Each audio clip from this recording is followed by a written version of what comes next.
టాటా అంబానీల కన్నా ఏం తీసుకోరని జనాలకు కూడా తెలియాలిరా. చూడు అంతలా ఎదగక్కర్లేదు, దిష్టి తగులుతుందిరా.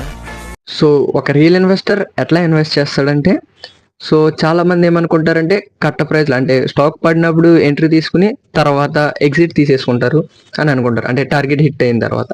సో ఒక రియల్ ఇన్వెస్టర్ ఎప్పుడు కూడా ఇట్లా ఎప్పుడు చేయడు. అంటే ఆ కంపెనీ మీద నమ్మకం వచ్చిన తర్వాత ఏం చేస్తాడంటే పిరమిడింగ్ అనేది చేస్తాడు. పిరమిడింగ్ అంటే ఏంటంటే చెప్తా వినండి. ఇప్పుడు ఎగ్జాంపుల్ ఎక్స్ అనే షేర్ ఉందనుకోండి, ఒక ఏదో కంపెనీ.